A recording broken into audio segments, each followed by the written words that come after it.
Hello everyone, welcome to the new Ditching the Drink podcast. We have our first guest here with us today, Stuart. If you want to introduce yourself. Yeah, I'm Stuart. I'm an alcoholic addict. I've been sober for 3.5 years. Recovery, and where did you start? So recovery for me was a case of I was in a lot of trouble for various reasons, and I kept myself indoors because I was causing too much trouble. And one day I was living in a house share. My flatmate came to me and said, do you fancy going to an AA meeting? I knew I was an addict, but I wasn't really interested in AA. I tried NA, tried GA, tried SA, tried Overeaters Anonymous before. I know I don't look that big, but yeah, eating was a big problem with me too. And I thought I'll just go to the meeting to shut him up, and ended up going to the Bury church meeting on Saturday. Realised that these people actually thought the way that I did the things that I did, had similar sort of experiences that I did, and that was enough to get me to my second meeting, my third meeting, got a sponsor, and I've been sober ever since. So do you remember your first drink? I do remember my first drink.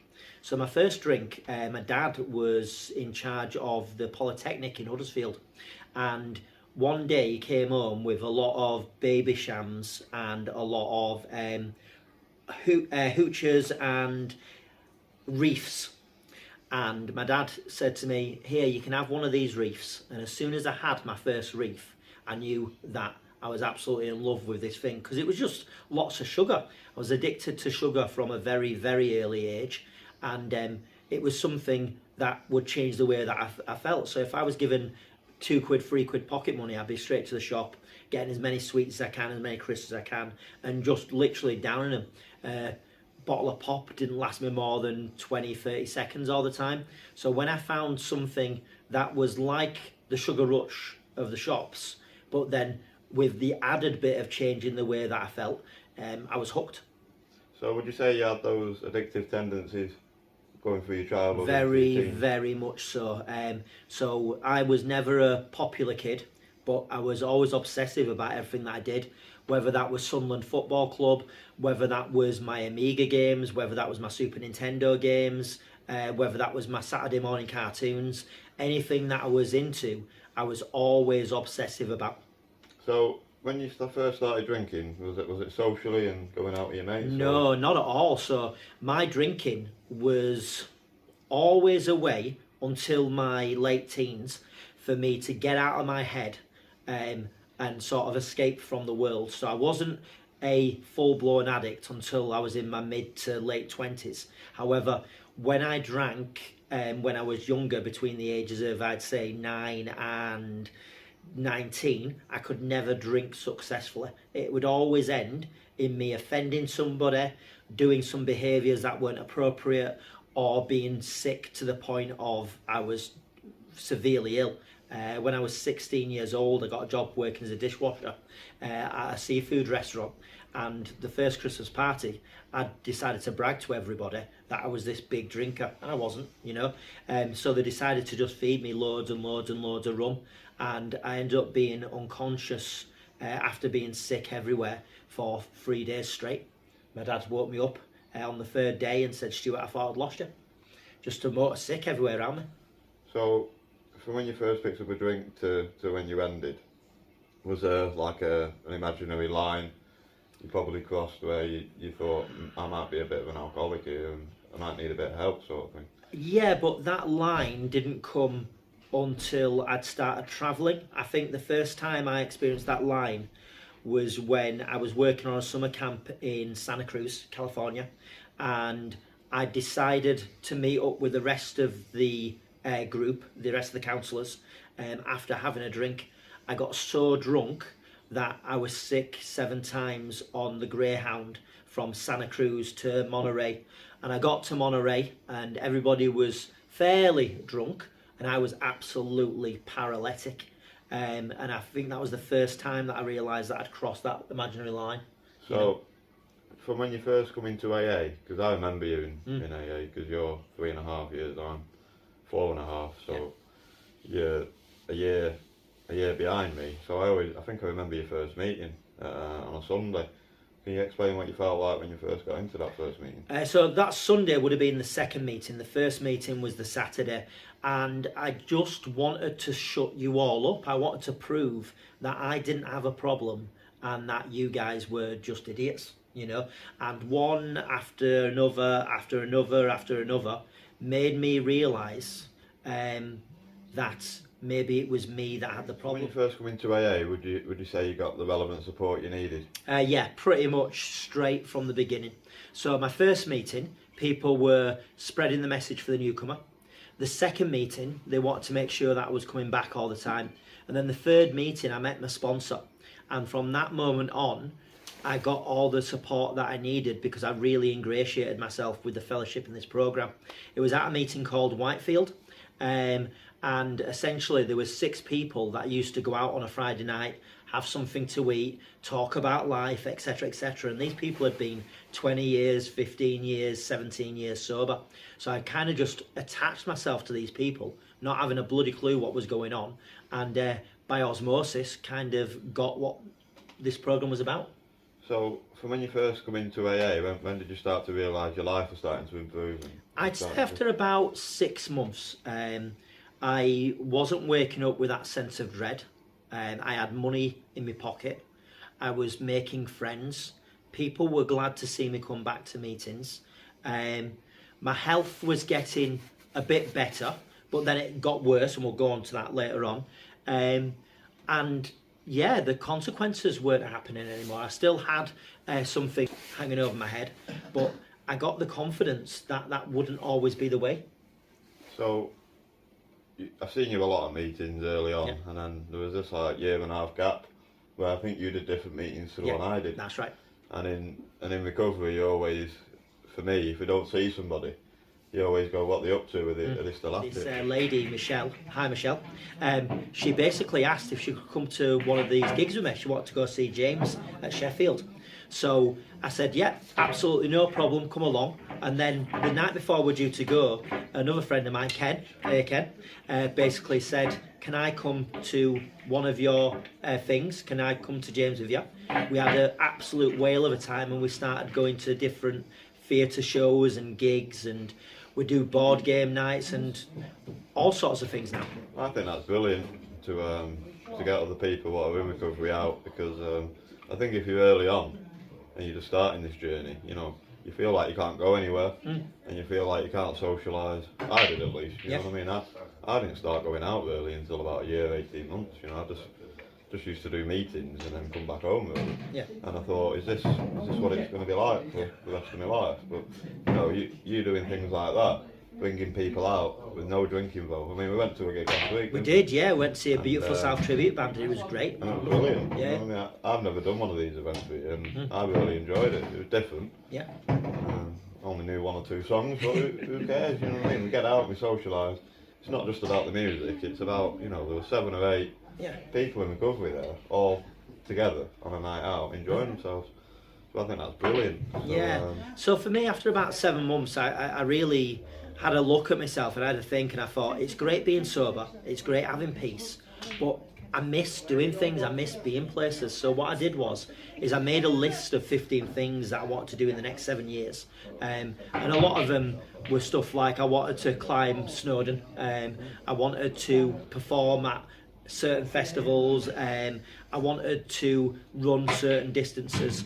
I've not done all of them, but I've done 9 of them now. So very recently I decided that I was going to have a hand at designing my own clothes, and recently I got my first 2 items of clothing back from the manufacturer. One is a football shirt in the design of Mr. Blobby, because I'm a Sunderland fan and our striker's Brian Brobby, and the other one, and back what I was saying, because I almost lost my train of thought there, I was determined to find out if I could do all these things and stay sober. I'm not sure I'd still be sober if I couldn't have done these things, but it was important for me to find out. So, for example, the first time I performed on stage without having a drink or a drug was massive to me, because I told myself the lie for years and years and years, the only way that I can perform is drunk on stage.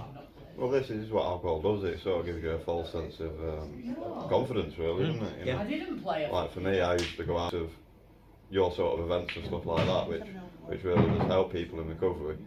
And so would you say the obsession to drink alcohol's left you now? Yes and no. So sometimes out of nowhere I will get a random thought in my head thinking, is it okay to have one? Will one really affect me? Now that thought goes in there and out of there as quick as that. When I was first in recovery, it used to linger and I used to debate about it and I used to really torment. And I'm one of the lucky, blessed few that hasn't had a drink since their first meeting. I know that's not everyone's story and that's absolutely fine. It's okay to not get it the first time as long as you come back or as long as you still keep on exploring recovery. You know, not everybody is perfect. I'm certainly not perfect.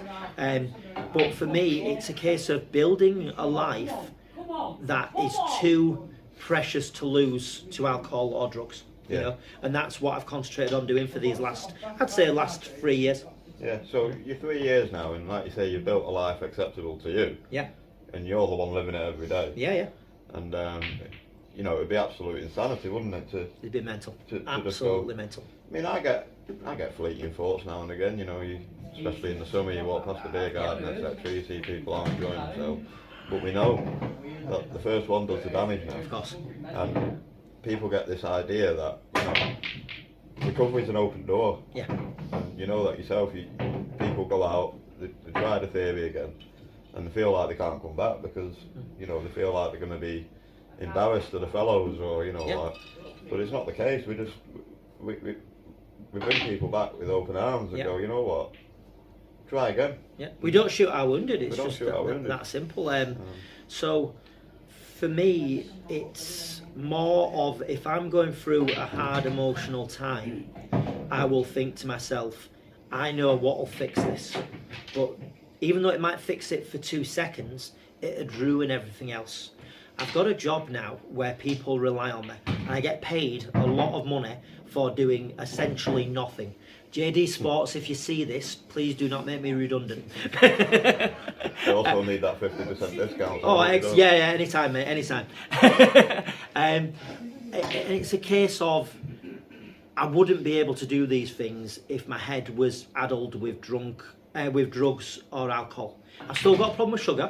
I basically got diabetes 8 months after getting sober because I thought I need something to replace the alcohol and the drugs. I know I'll use sugar. I mentioned at the beginning, I've been addicted to sugar since I was probably 3-4 years old. And I remember laughing in meetings with people saying, well, at least this Mars bar won't end me up in a crack den. At least this smoothie won't get me by the edge of a canal ready to roll in. And then when I got diabetes, I was like, oh, actually, I need to take this a bit more seriously, sort of thing. So it's something that I'm still coping with, but it's nowhere near as bad as my drinking and my drug story. So from now, so we've done the whole where you started, coming into recovery, and now we're going to get into what your life's like now, sort of thing, and how you're getting on with it. My life's amazing, absolutely amazing. I've realised, and this took me, I'm 44 years old, it took me 42 years to realise. It's not obsessing over it, and it's learning to live life without that obsession. Yeah. So, like, say you're doing your poetry and you're going on these recovery nights out, and you know, you're doing regular meetings, you've got a job, you've got somewhere to live, and you're building back. You know, we sort of lose everything, and then we come into recovery, and then we think it can't get any better than this. Yeah, no, I truly do not see how it's going to get better than what my life is right now. But then, just 2 lives sat here alone, we've got 2 totally different lives. I mean, I recently picked up a hobby in darts again. And, nice. You know, I only started doing that because I used to do it drinking. So I thought, well, I'll go back and see if we can do it without drinking. Same, because for me, it was that realisation that I could perform. So performing was a big part of my life. So I needed to make sure that I could do that in sobriety. So even though yours is darts and mine is getting up on stage, it's the same thing. Yeah. You're doing it, you're out, you're socialising, and it's a bit different. It just breaks recovery up, doesn't it? Yeah. Because people, you can get a bit fixated, can't you? You know, I don't drink, and what am I going to do, sort of thing. Yeah. For me personally, I can't think of anything worse than wanting to take that first drink again. No, I can't imagine anything worse. than being in that pit of despair that I've had too much, and that I've created. Well, I've basically destroyed everything that I built.